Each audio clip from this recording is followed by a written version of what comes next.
സ്തോത്രം. ആ, ഞാൻ ലിജോ, ഞങ്ങളുടെ മൂത്ത പൈതൽ ടോം വർഗീസ്, മോന് വേണ്ടി ഒരു വിവാഹ കാര്യത്തിന് വേണ്ടി നാളുകളായി ഇങ്ങനെ ഞങ്ങൾ പ്രാർത്ഥിച്ചു കൊണ്ടിരുന്നു. ഹല്ലേലൂയ സ്തോത്രം. ഏപ്രിൽ മാസം ഇതുപോലെ പ്രഭാത പ്രാർത്ഥനയെ കർത്താണ്ദാസൻ മെൻസ് പാസ്റ്ററിന്റെ മെസ്സേജിന്റെ ഇടയിൽ കർത്താണ്ദാസൻ എന്നോട് ദൈവത്തിന്റെ ആലോചന പറയുവാനിടയായി. ആന്റിയുടെ നാളുകളായിട്ടുള്ള കണ്ണുനീരോടെയുള്ള പ്രാർത്ഥനയ്ക്ക് 3.5 മാസം കഴിയുമ്പോൾ കർത്താവ് ഇങ്ങനൊരു ടൈം പീരീഡ് മെൻഷൻ ചെയ്തിരുന്നു.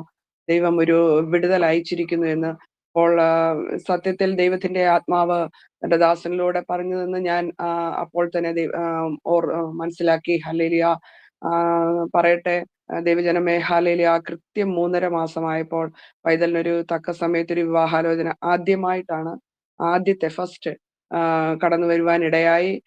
മിനിങ്ങാന്ന് ഞങ്ങളത് പോയി കാണുവാനും രണ്ടു കൂട്ടർക്കും ഇഷ്ടമായിട്ടുണ്ട്. എങ്കിലും അവരിങ്ങോട്ട് വരാമെന്ന് പറഞ്ഞിട്ടുണ്ട് അടുത്ത ആഴ്ചയിൽ. അതിനുള്ള വാക്ക് കൊടുക്കുവാനും അത് കർത്താവിന് ഹിതമെങ്കിൽ ആമേൻ സ്തോത്രം നടക്കുവാൻ ആമേൻ ഹല്ലേലൂയ. ദൈവജനത്തിന്റെ കർത്താവിന്റെ ദാസന്റെ കുടുംബത്തിന്റെ ഈ പ്രാർത്ഥനാധ്വനിയുടെ എല്ലാവരുടെയും പ്രാർത്ഥനയെ ചോദിക്കുന്നു. ഹല്ലേലൂയ സ്തോത്രം പറയുവാൻ കാരണം അവന് അവന്റെ സിബ്ലിങ്സിനെ വെച്ച് നോക്കുമ്പോൾ സ്വല്പം പൊക്കം കുറവുണ്ട്. അവൻ മൂലമാണ് ഞങ്ങൾ ഈ വിശ്വാസത്തിൽ കടന്നു വന്നതും എല്ലാം. ആമേൻ സ്തോത്രം. അതുകൊണ്ട് എനിക്കൊരു ടെൻഷനായിരുന്നു. പൈതലിനൊരു തക്ക തുണയെ ദൈവം ഒരുക്കും. ആമേൻ പ്രാർത്ഥിച്ചുകൊണ്ടിരുന്നു. ദൈവം തക്ക സമയത്ത് അവന് വേണ്ടി ഒരു വലിയ വാതിൽ തുറന്നതിനാൽ സ്തോത്രം. വീണ്ടും അതിന്റെ എല്ലാ കാര്യങ്ങളും ഭംഗിയായി ദൈവഹിതമെങ്കിൽ മാത്രം. കർത്താനദാസൻ എപ്പോഴും പ്രാർത്ഥിക്കുമ്പോൾ ഇങ്ങനെ പറയും, നമുക്ക് അവിടുന്ന് ഇവിടുന്നും വരുന്നതല്ല പ്രാധാന്യം.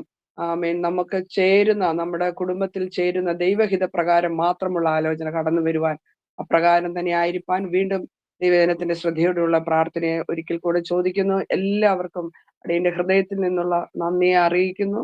ഒപ്പം അച്ചായൻ ശാരീരികമായ ക്ഷീണത്തോടെ ത്രോട്ട് ഇൻഫെക്ഷനാൽ ഭാരത്തോടെ ആയിരിക്കുന്നു. വീണ്ടും പ്രാർത്ഥിക്കണമെന്ന് ആവശ്യപ്പെട്ടുകൊണ്ട് സാക്ഷ്യത്തിന് തരുന്നു.